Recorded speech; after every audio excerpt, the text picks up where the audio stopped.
This is the Aftermarket Radio Network.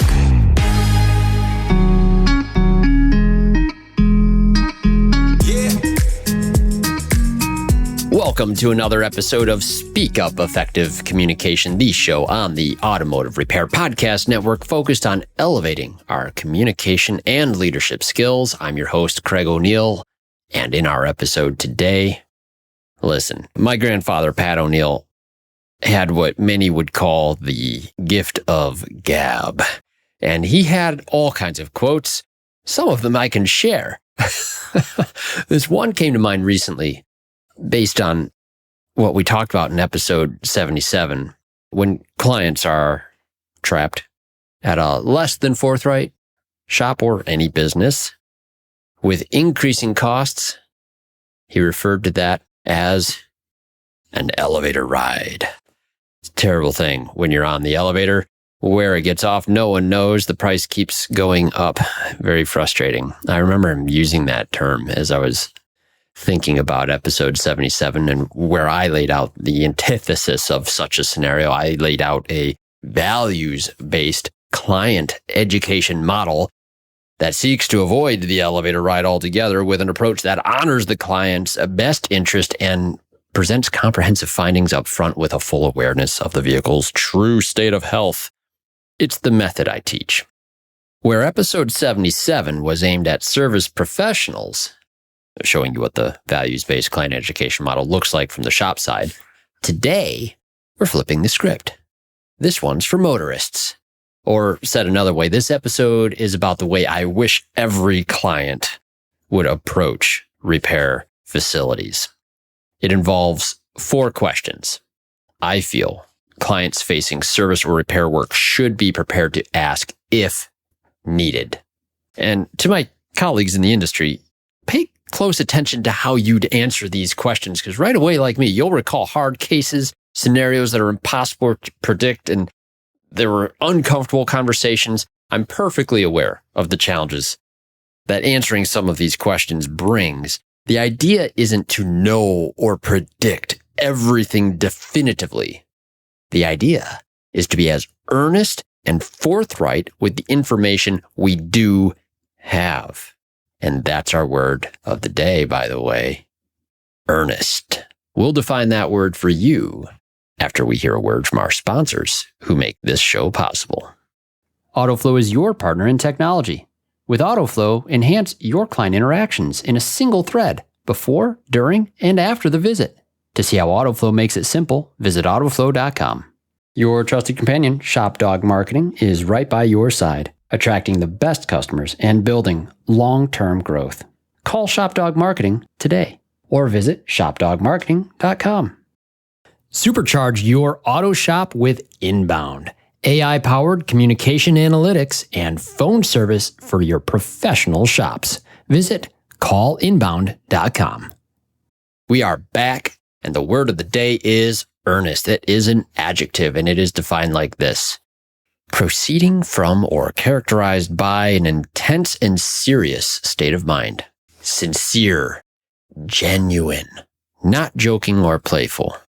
The not joking or playful part had to be in there in the definition, but man, I just wanted to delete that part because I feel like you can be earnest and still have fun, but I think there's a way that we can do that.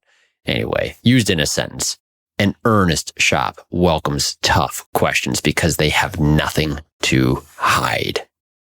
As we look at these 4 questions, we're not just looking for transparency, right? Earnestness is the word. It's earnestness. It's a genuine commitment to your best interest, the client's best interest. It's not a performance of concern.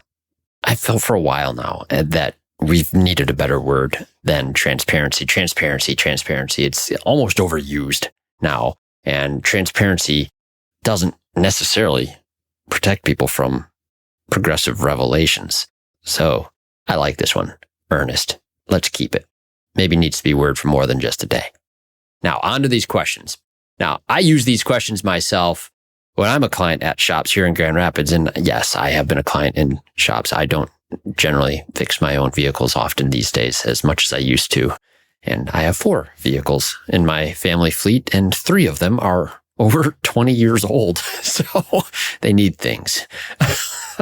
So remember, this is what I wish every client would ask before authorizing any repairs. And here's the questions. Question 1, have you looked over the whole vehicle? Question 2, are there any other findings, or is this all you found in your inspection?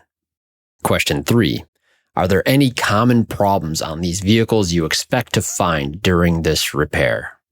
Question 4, if you find something in the course of repairs, what will you do?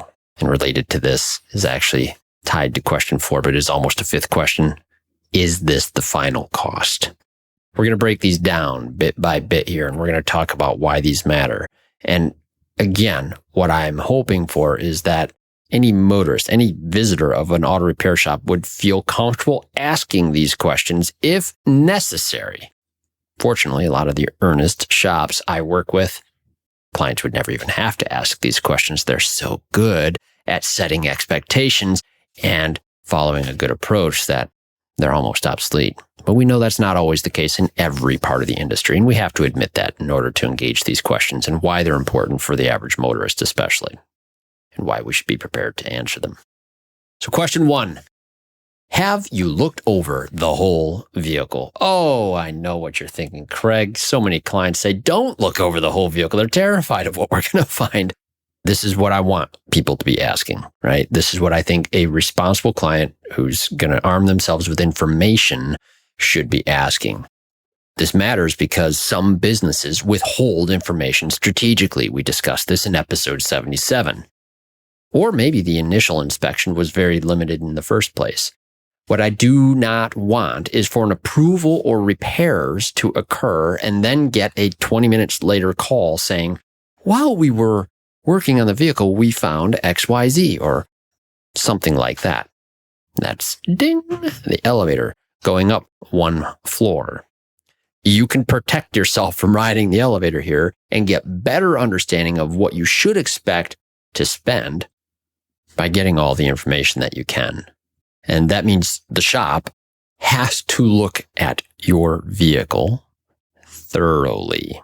Speaking to the motorists, trying to remember to keep doing that.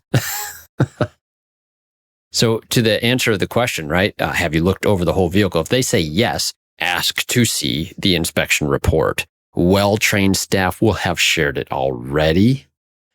And so this question still does apply. Have you looked over the whole vehicle? There are different levels of inspections. When you're looking at the results, which they should be able to share digitally today, and I do insist on a DVI, you are going to look for common items, things that are marked green, that are in good condition. Are there pictures documenting this? Modern digital vehicle inspection tools make this so much easier than ever. If you don't have a shop that does digital inspections, they have things to tell you. You should probably go in and actually look at it with them. Photos of good components, not just bad ones. That's how you know they actually looked at your car. And I've talked about this in my home Toastmasters Club before. The big issue with auto repair shops that I see on a regular basis is not shops identifying things you don't need. It's shops failing to inspect things and neglecting to mention them altogether. Photos of good items and a good documentation trail. The simple fact is advising on a service or repair while oblivious to the full state of health of the vehicle is simply not something a person can do on first visits.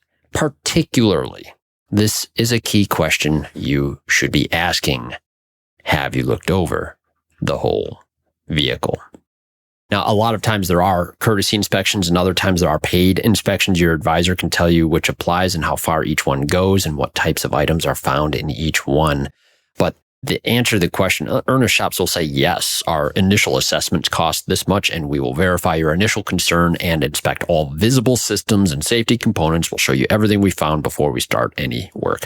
Something to that effect. And there'll be many permutations of this.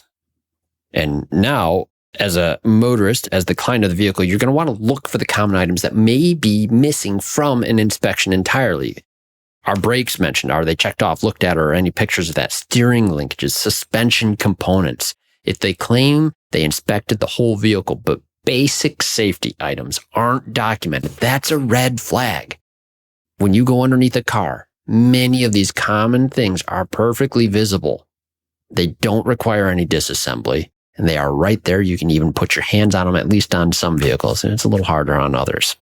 The uncomfortable reality, and the thing that a lot of shops don't like to hear, is that if you're doing comprehensive inspections, if you're not doing comprehensive inspections, it's not going to be the best advice. My coach, Bob Greenwood, always taught trying to get to the comprehensive inspection, using that to counsel and advise the client and make sure the vehicle's safe, reliable, and efficient. I talk about this all the time, and it drives me, this principle. It is the source of the most professional outlook of what our purpose is. So if you can't give good advice about a car without, you just can't. You cannot give good advice about a car without knowing the whole car. It's time for today's Suck Less Spotlight from AutoFlow. Today's spotlight is on advisor eye twitches.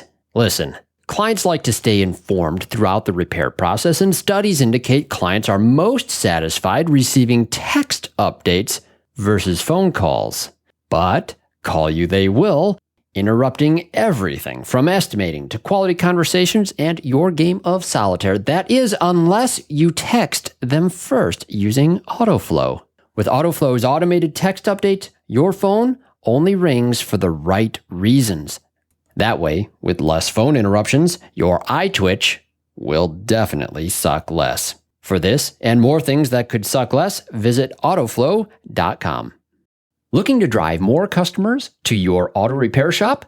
Trust ShopDog Marketing to be your reliable companion with AI-powered customer-first marketing, websites, and high-ranking local search. Maximize your reach with our mobile-first and voice search expertise. Car counts are like ice cream. Sweeten your revenue with ShopDog Marketing. Grab our free guide to learn how AI can drive more repair orders every day. Don't miss out on this chance to boost your business. Visit shopdogmarketing.com. Every professional auto repair shop needs a trusted communication partner. At Inbound, our established VoIP platform is backed by years of industry experience, guarantees reliable connections, and is combined with cutting-edge AI-powered analytics. We deliver actionable insights that support your business growth. With Inbound, you get more than just calls. You get a smarter, more efficient operation. Get Inbound on your team today and see how we can transform your business. Visit callinbound.com. So let's go to question 2. Question 2 follows up on this one, I think very importantly. It says, are there any other findings? Or is this all you found in your inspection? And again, this is before you make an authorization that I suggest asking these questions. Are there any other findings? Why does this matter? Well, this question, I feel, removes mystery and prevents manufactured surprise. Within reason, the common service items, as I mentioned, on most vehicles being typically visible during a basic courtesy inspection, the majority of issues that could lead to an elevator ride can be identified and discussed up front. Now, specialty shops, there may be some nuance here, and we can draw attention to that as well. This will lead into the next question, though. For general repair and maintenance, there's really no excuse for withholding findings on things that are easily visible or were a part of your normal inspection. And furthermore, you need to understand that major powertrain components, I get it, there are things that require disassembly to inspect, but that's a different conversation. It's where I spent a lot of my time in the industry, and subsequent findings in those cases will eventually determine final cost. But earnest shops will answer this question honestly. Here's everything our inspection revealed. Everything our inspection revealed. While it may appear overwhelming, thorough inspections from thorough shops usually lead to dependable quotes. And the most important piece on this, and what this does for you as a motorist, speaking again to motorists here, if a shop isn't earnest in their answer, they've just created evidence against themselves.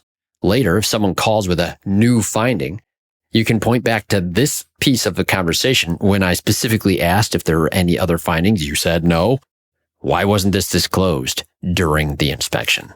And it'd be a fair question to ask. In no way, shape, or form does this prevent additional findings. It only prevents surprises from the common things that are part of the most common inspections. The point is, again, inspections should be done very thoroughly before the work begins. And that does mean an earnest shop will present all of the findings of that prior to moving ahead on any services. Question 3. This one's going to be a little bit almost less important. I wouldn't say less important, but number 1 and 2 for me are the most critical things. I think that you can take a lot of the risk of an elevator ride right out of it with understanding if the whole vehicle's been inspected. And if they say whole vehicle, great. Were there any additional findings? Removes from anything that may be withheld at that moment and understanding those core components. Question 3, I almost wish was asked when people are buying their car. They don't ask this question, but it is this. Are there any common problems on these vehicles you expect to find during this repair? Why does this matter? Anyone in this industry for even a few weeks understands this pretty quick. Pattern failures dominate auto repair. Certain makes and models have certain types of problems. They could be tracked and regarded as common. You could do an AI prompt, and I did this before this episode, asked AI what some common problems are in a 2002 Ford Explorer. And it gave a pretty good response, better than what even several months ago would have been, but it missed some common things like wheel hubs and those sort of things. So like even AI prompts, even if people are thinking about doing that sort of a prompt and then bringing that information to you, and be prepared, people are definitely doing that today. That's not going to have the insight quite yet as a skilled professional. The reason I love this question for prior to a repair authorization is it's important to understand the vehicle as fully as possible. Remember, the number one fear of clients in auto repairs that we're going to upsell clients things that they don't need. That fear is based on a perception. Fear is always related to some unknown. In my opinion, fear is boiled down to unknown variables. The antidote to fear then is information. And if you understand the pattern failures of a specific make and model, you can make some very informed decisions about things and give a client a lot of context to what they can reasonably expect in their maintenance journey with you in your care. So this also really for the motorist, this removes any future conversation where it's, hey, we found this thing while working on this vehicle. It's very common on these things. As some pacifier to this equation. Like, all right, my first question as a motorist would be, if it's common, why didn't you mention this earlier or look for it as a possibility? And it'd be a fair question. So a forthright and honest shop that's familiar with your make and model will have insights into common issues. Pattern failures don't mean guaranteed predictability, but a professional service advisor will be able to advise on some at least known common risks. It's key to our role as an advisor. It might look something like this. We'll share what we know about your specific year, make, and model, common wear patterns, typical failure points, things to watch for down the road. If we've seen it repeatedly on vehicles like yours, you deserve to know about it up front. And I think it's absolutely spot on. In my world, in transmission repair, pretty much everything felt like a pattern failure, and we had very decent, my shoot from the hip, like predictions on a lot of things for the common makes and models, especially back when all we did was Ford, Chevys, and Chryslers. Boy, golly, we understood those cars so well that, yeah, it felt like a true prophet sometimes. And you could really equip the client with lots of information. And of course, we could be catastrophically wrong in so many other ways. Not trying to say we're, again, trying to be spot on, right on stuff, but the information we do have is relevant and shareable to earnest advice. Again, I want to emphasize that. My crystal ball is broken. Trust me. Question 4. If you find something in the course of repairs, what will you do? Tied to this, remember, is this the final cost? And this question is key on reassembly projects in particular. We used to have to do a lot of tear down diagnostics for transmissions, find the price for overhauls and that sort of thing. What's important here is that we're establishing a protocol before the final work begins. This is the point where a quote should be really relatively finalized. There should be very little ambiguity at a point where things are all torn down and about to go back together. Now, there is always legitimate unknowns in auto repair. I am in Michigan. rusted nuts, bolts, seized components, other issues often only reveal themselves during disassembly. Things can and go wrong on reassembly all the time, but by and large, those cases can be mitigated by another inspection that occurs at the conclusion of the disassembly process. And within reason, a firm out-the-door price should be able to be set. So all of us, like me who live in Michigan, we just know this intimately. Rust and a technician's ability with a torch are often the determining variables between a mitigated cost or a devastating additional expense. The question, again, isn't whether surprises can happen. It's what the shop will do when they inevitably occur. And I do believe the earnest approach goes a couple different ways. One would be this. Common incidentals, like a seized bolt or typical rust complications, are already factored into my estimates. And they had to be. Typically, our labor rate is where a lot of those incidentals are already covered, with adding additional time for a certain amount of age for a vehicle in our area. And then we would add to this. If we encounter an area with perceived risks beyond the anticipated ones, we will pause progress and we will call you. We'll explain our plan and the worst case scenario if that plan fails. So you can make an informed decision before we ever proceed. All right. Simple statements like this are really helpful to help a customer understand our expectations. And I will throw this in. On major repairs, once we've disassembled everything and given you final costs, if an issue occurs from a certain point, that's on us. We'll take care of it. It's a harder statement to make sometimes, but it also forces your team and your technicians or your service professionals in order to do a very thorough job making sure that they have all the things anticipated for in that final quote. The silly things used to beat us up all the time. I would kick myself for missing some stupid things. You'd start getting the drive shaft in, you're nearing the completion of a transmission install, and all of a sudden you realize you have a seized U-joint on this drive shaft, and it's like, it's 4:00. It's Friday. The customer wants this thing before the weekend. Guess what? We paid for those U-joints. Happen a lot. Little things like that. Very frustrating. But to call the customer and have to say, we found this on assembly versus disassembly, not good. We want to avoid those cases. And I think we should. So those are the 4 questions. And you can see, again, where the angle on this is pretty clear. When we ask, have you looked over the whole vehicle? We're making sure that it's on record that, yes, we're approaching this initial authorization that we're asking for at this stage of the visit from a position of having looked at the vehicle already. The question 2, are there any other findings, or is this all you found in your inspection? Is putting it on the line right now before you give your first yes. Yeah, here's the other things that we found. And you get to deal with those and make an informed decision with the whole picture in place. Understanding common failures with question 3.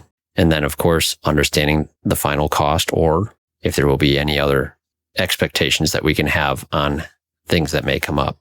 So that's the approach. I think any motorist should feel confident in asking those questions of a shop. And I think I love the people that I work with on a day-to-day basis and the professionals I get to know in this industry.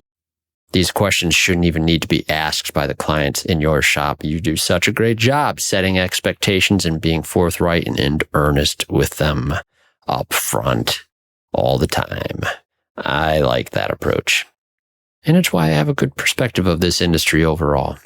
Just remember, the motorists out there don't get to know all of you all the time. I wish that was the case. So in closing, here's what we're listening for as a motorist, right? Earnest, non-evasive answers. An earnest shop welcomes these questions if they haven't already addressed them before you've asked. They'll answer thoroughly, specifically, with details about their process, their commitments. They'll show you inspection details. They'll explain variables without hiding behind them. If you feel rushed into a quick yes, just be patient and ask these questions. To my industry colleagues, if these questions make you uncomfortable or you think it's risky advice that I'm giving here, reach out. Tell me what you think. For a long time, people encourage keeping the mystery in these processes in our shops. Those days are done.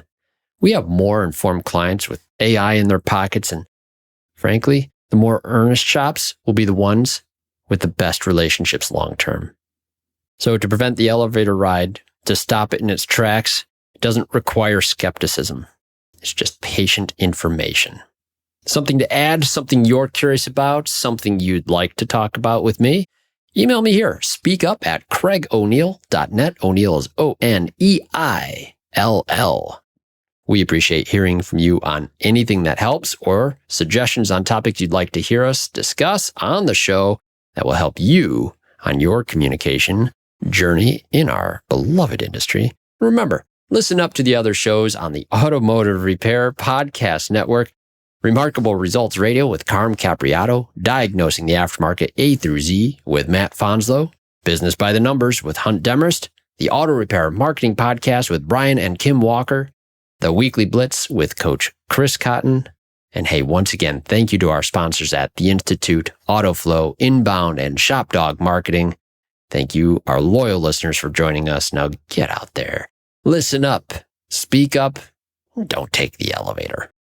You've been listening to Speak Up, Effective Communication with Craig O'Neill on the Aftermarket Radio Network.